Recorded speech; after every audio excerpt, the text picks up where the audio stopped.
Sir ఢిల్లీలో ధర్నా చేస్తున్న జగన్మోహన్ రెడ్డి గారు ప్రెస్తో మాట్లాడుతూ ఒక వ్యాఖ్య చేశారు సార్. నన్ను చంపేయాలనుకుంటే చంపేయండి, అంతేగాని ఓటు వేయండి మా కార్యకర్తల జోలికి మాత్రం వెళ్ళకండి అంటూ ఎక్స్ట్రీమ్ లెవెల్కి వెళ్ళి ఆయన మాట్లాడారు. అసలు ఏం జరిగింది మరి ఢిల్లీలో అంత ఉద్రేకంగా జగన్మోహన్ రెడ్డి గారు మాట్లాడడానికి గల కారణాలు ఏంటి? నిన్న ఢిల్లీలో ఎన్డీ టీవీకి ఇచ్చిన ఇంటర్వ్యూలో జగన్ ఆమె యాంకర్ ఒక ప్రశ్న అడిగింది. అదేంటంటే మీకు మీ ఫ్యామిలీకి థ్రెట్ ఉందా, మీరు భయపడుతున్నారా అని అడిగితే అతను నేను భయపడట్లేదు, నన్ను చంపేదలుచుకుంటే చంపేయండి, మీకు ఏదైనా కారణంతో నా మీద అంత కోపం ఉంటే నన్ను చంపేయండి, కానీ కార్యకర్తలను ప్రజలను ఇలాగా వేధించకండి, వాళ్ళని చంపకండి, ఇది ఇన్హ్యూమన్ అని అతను మాట్లాడాడు.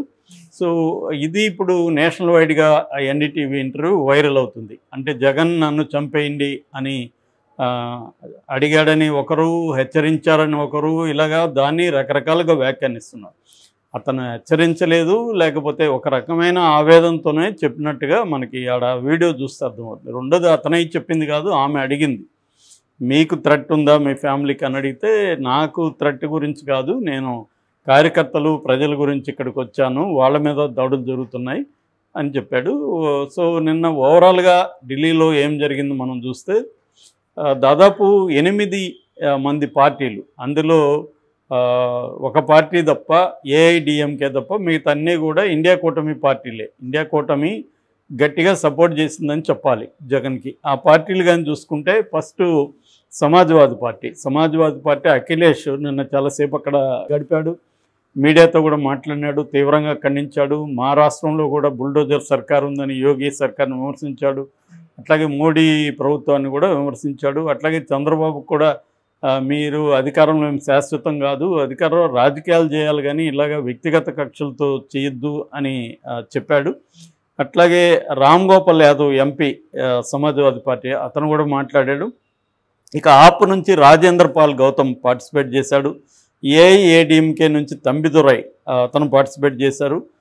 యూబీటీ ఉద్ధవ్ థాకరే ఫ్యాక్షన్ శివసేన, దాని తరపున ప్రియాంక చతుర్వేది ఎంపీ, సంజయ్ రౌత్, అరవింద్ సావంత్ ముగ్గురు కూడా పార్టిసిపేట్ చేశారు.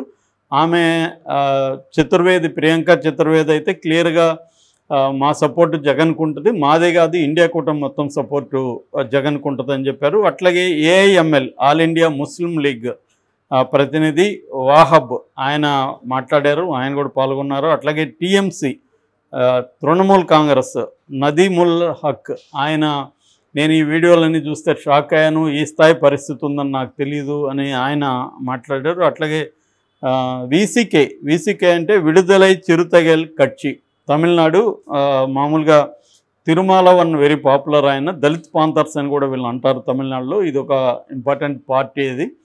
సో దాని తరపున కూడా అక్కడ పార్టిసిపేట్ చేశారు. అట్లాగే జార్ఖండ్ ముక్తి మోర్చా తరపున కూడా ప్రతినిధులు పాల్గొన్నారు. మొత్తంగా నాకు ఇన్ఫర్మేషన్ ఉన్న ప్రకారం 8 రాజకీయ పార్టీలు ప్రతినిధులు పాల్గొన్నారు అక్కడ.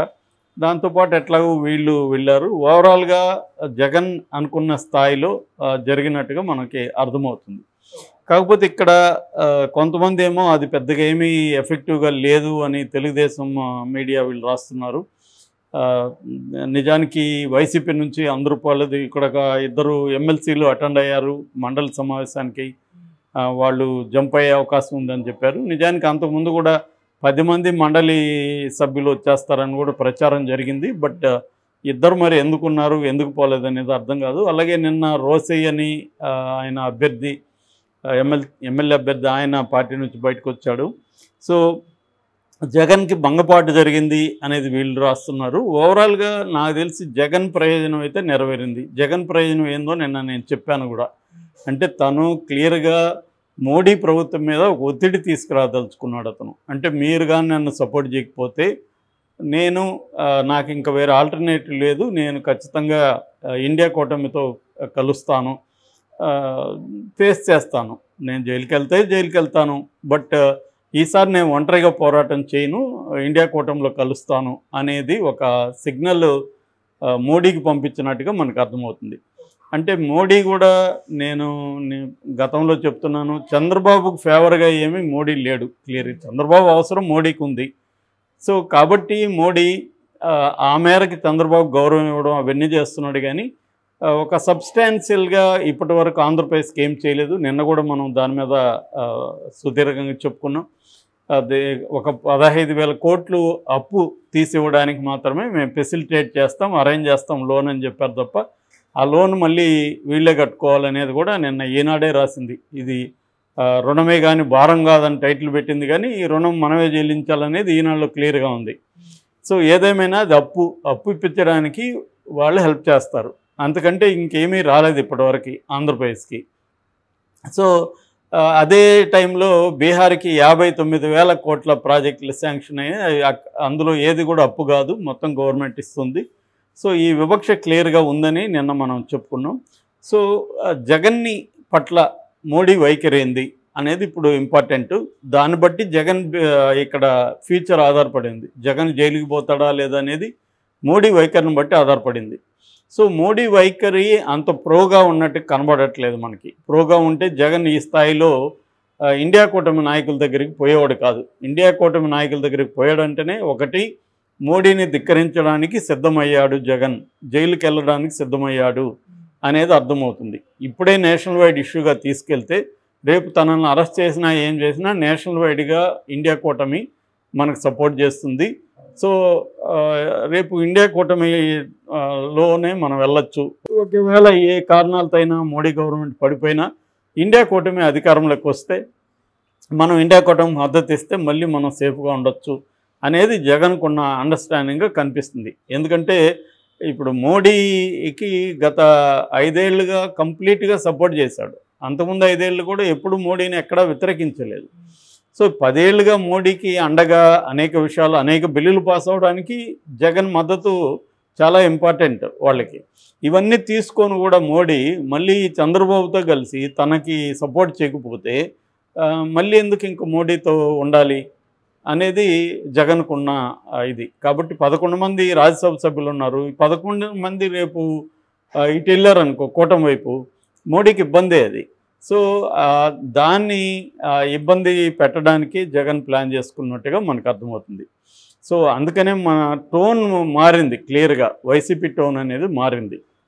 మనకి డిప్యూటీ స్పీకర్ విషయంలో కూడా ప్రతిపక్షాలకు ఇవ్వాలి అనేది ఇంతకుముందు వైసీపీకి ఇలాంటి స్టాండ్ లేదు, ఫస్ట్ టైం ఇలాంటి స్టాండ్ తీసుకున్నారు. అట్లాగే ప్రత్యేక హోదా ఇవ్వాలనేది కూడా గట్టిగానే వినిపిస్తున్నారు.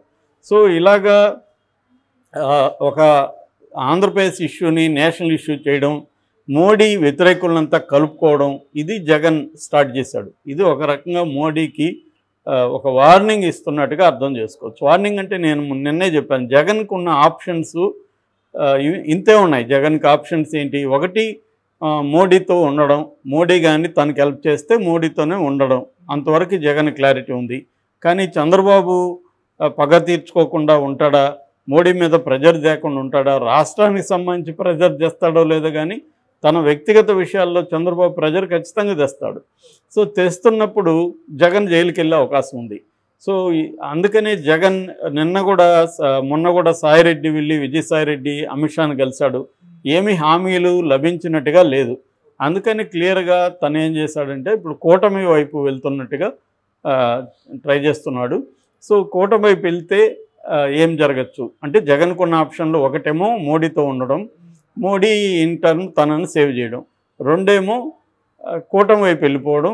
ఒకవేళ కూటమి వైపు వెళ్ళినాడని మోడీ కానీ కక్ష తీర్చుకోవడానికి ట్రై చేస్తే దాన్ని ఫేస్ చేయడం, లీగల్గా కోర్టుల్లో ఫేస్ చేయడం, పొలిటికల్గా ఫేస్ చేయడం, ఒకవేళ జైలుకి వెళ్ళాల్సి వస్తే వెళ్ళడం, దీనికి సిద్ధమైపోవడం, పోరాటాన్ని స్టార్ట్ చేసేయడం. సో ఈ 2 ఆప్షన్లు మాత్రమే జగన్కు ఉన్నాయి. 3 ఆప్షన్ ఏమి లేదు జగన్ దగ్గర. అందుకని ఆటోమేటిక్గా జగన్ ప్లేస్లో ఎవరున్నా ఇంతకంటే వేరే ఏం చేసేదానికి లేదు. ఇప్పుడు సరెండర్ అయి ఉన్నాడు మోడీకి, కానీ మోడీ అతన్ని వదిలేస్తున్నాడు. సో వదిలేస్తున్నప్పుడు ఇంక వేరే ఆప్షన్ ఏం లేదు. సో అందుకని ఇప్పుడు కూడా ఏంటంటే క్లియర్గా నేను అనుకోవడం, మోడీతో తెగదెంపులు చేసుకున్నాడని కాదు, మోడీ కానీ కొంత తగ్గి జగన్కి నిన్ను చూసుకుంటానంటే మళ్ళీ మామూలుగా మేము ఏ కూటమిలో ఉండము, ఓన్లీ మా అన్యాయాన్ని అక్కడ తెలపడానికి వెళ్ళాము, వాళ్ళు మద్దతు ఇస్తామంటే తీసుకున్నాము అని మాత్రమే రేపు చెప్పే అవకాశం ఉంది.